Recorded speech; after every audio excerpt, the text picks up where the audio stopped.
All right, this is the next episode of True Wrestling Fans Discussions, continuing our retro review series of Saturday Night's Main Event. It'll be Saturday Night's Main Event 21. I'm your host, Mike.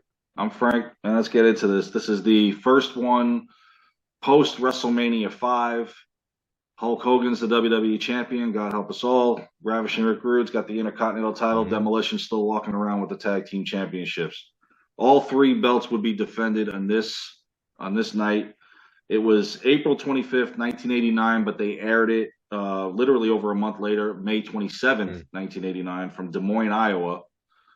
And this would also be the night that movies would come to wrestling.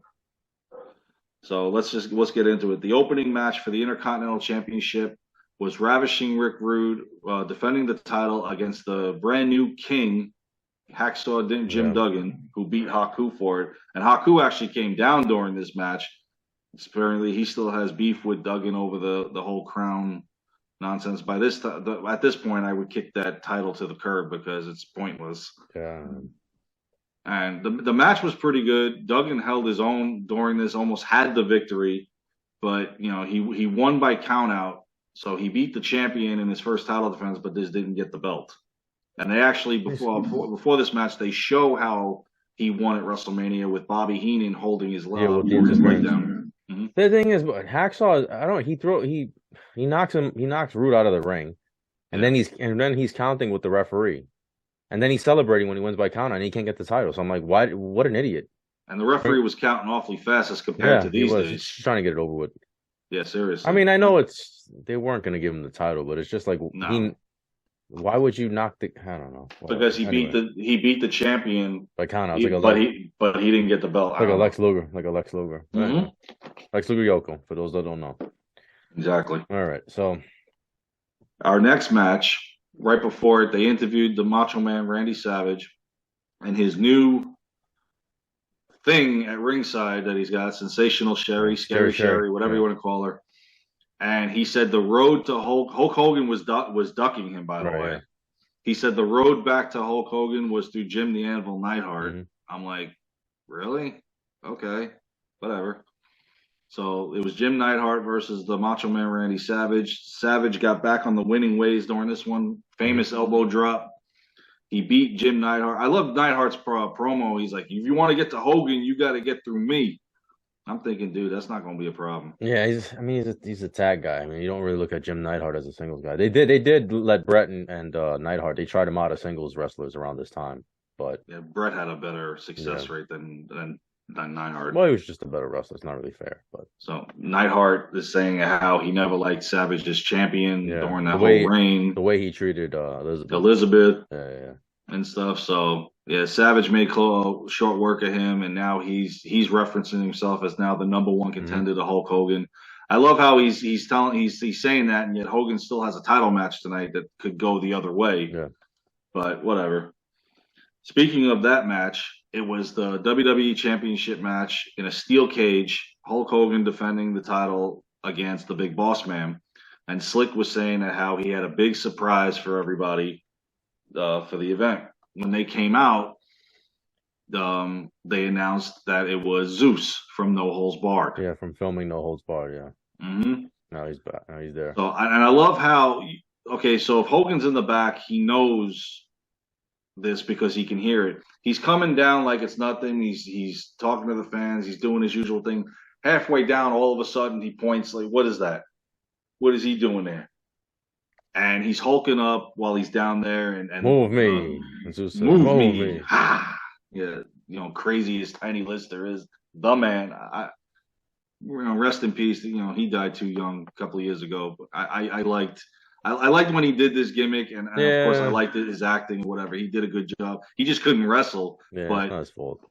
Putting out the persona of Zeus was pretty badass. So Bruce Pritchard had told a story about how this was so. I mean, obviously, this wasn't live.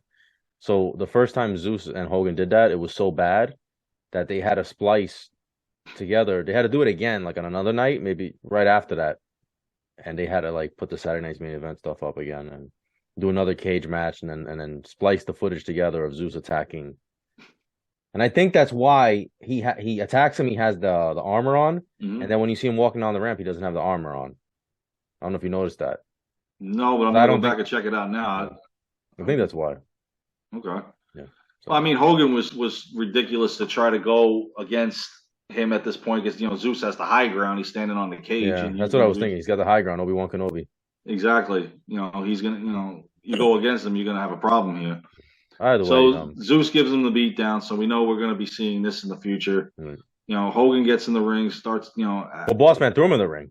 Yeah, he He came dragged out him and from got him. outside and threw him in the ring. Yeah. This match wasn't bad No, I thought it was for actually pretty either good. man. Cage match. Boss Man did hold his own here. He used the chain, tried to use the You know what handcuffs. I like about Ventura? Ventura says, "Oh, this is, still cage match. There's no rules. This is right. This is right up Hogan's alley. He could cheat all he wants." Hogan did do something that had me going, "Holy shit!" And that's when he did the The suplex off the top of the suplex off the top cage. rope, off the top rope, not off. Well, he was on the Ventura. top rope. Boss Man was on the top of the cage. So like kind of, but Yeah, I know what you're saying. For Hogan, it was the top rope. Right. But either way, I know it's still pretty I think if impressive. Hogan was on top of the cage, he'd have killed him. Yeah, oh yeah, and killed himself probably. Exactly. But Yeah, I thought but that was pretty no, it was cool. It impressive. was a crazy spot. Yeah, I give Hogan credit for doing it. Yeah, And if the FBI wasn't looking at Vince, well, one yeah. of the reasons they're gonna be looking at him again. But and the match was wasn't bad. And then of course they have the thing where they're trying to rush to hurry up to get out of the ring and stuff because naturally. What's funny is the referee's down at this point, so Hogan gets out of the cage, comes around, Hebner's still out. All of a sudden, he just goes to Hebner, pats him twice on the back. Yeah, Hebner just shoots right up and ring right. the bell. Yeah. Okay, all of a sudden I'm not hurt anymore. Healed Well, like Wolverine. yeah. So Hogan successfully defends the title against the Boss Man, like of course obviously he would, and this will pretty much put this feud to bed at this point as he focuses going forward towards Zeus and Yep. Macho Man. The next match I liked. It was for the tag team championships. It was Demolition defending the titles against the Brainbusters, Arn Anderson and Tully Blanchard. And by this point, Demolition is now the longest running tag team champions. They won the titles of WrestleMania 4. This is beyond WrestleMania 5 now. They're still the champions. Yeah, they're baby faces at this point. Only problem in this match was the Brainbusters were getting over on them a lot more than Demolition did. Hmm. And to save face, because the Brainbusters did not win the tag titles on this night, they would soon after. But Axe pushes the referee to get Demolition disqualified, and Brainbusters do win the match. I don't know if it wasn't on another Saturday Night Main Event. I think if Superstars or maybe a house show that Brainbusters did win the tag team championship. Yeah, I think it was on one of those shows, Superstars or a Challenge. I think. I don't know. I don't think it was a house show. I could be wrong. Demolition was known for that because they lost the tag titles again to Yeah, Colossal Connection on Superstars. yeah, yeah. Maybe it was So a house show. I'm not sure. But either way, these two had great They always had great matches. Brainbusters you can honestly give them Tag Team of the Year in 1989 because Yeah, not they only were. did they progress Demolition, Hmm. but they made we talked about it with the Rockers, and then of course their match at SummerSlam against the Hart Foundation was pretty Hmm. good. We've talked about why we didn't know why the tag titles weren't put on the line, Right. so that didn't make any sense. But unless they didn't want Hart Foundation at every SummerSlam getting a Right. tag title match, I don't know. I don't know. But this match, was pretty good. It showed Arn Anderson, Arn Anderson Spine Buster is Hmm. one of the best, Oh yeah, no hands down. and of course Tully Blanchard doing his little thing, was classic, Yeah. Four Horsemen here. But this would definitely go, like I said, this will culminate when the Brainbusters do win tag Hmm. titles coming up soon. And our main event, which if you blinked you missed it, Superfly Jimmy Snuka Superfly. versus Boris Zukov for whatever In reason. the main event, jeez. I know. But on Saturday Night Main Everybody Event, wanted to. Yeah. everything was, everybody got a shot at being the last match. Well, the only reason is because it was on so late that they put the good matches early and they put the crap matches at the end because people were already turned. No, it's the truth, and they're I already know. going to sleep, turning off the TV. So Got to feel bad for Snuka, but he yeah, got his splash in. 1 minute match against Zukov, over and done with. Jimmy Snuka, welcome back to the yeah. WWE. So I mean, overall for a post WrestleMania Saturday Night Main Event, it wasn't bad. No, it was pretty good. It was solid. Three title matches. So actually, I was thinking about when Brainbusters won it, and we couldn't do the next Saturday night main event. They did it Okay. in The July. next one. That's when All it right. All was. right. Yeah, Okay. Okay. I which forgot. Who's on? explains why the SummerSlam match between the Hearts and Busters did become a tag match because the match was already signed. Mm. So, but yeah, in July they won the tag belts. But I mean, again, this wasn't a bad Okay. WrestleMania post. I mean, it's a bad Saturday main event post WrestleMania. It was pretty good, and brings the Hollywood into wrestling with Yeah. Zeus. Setting up the feud. Hmm. All right. Well, you guys let us know what you think about this episode. Please like, comment, and subscribe. We'll see you guys soon. Take care.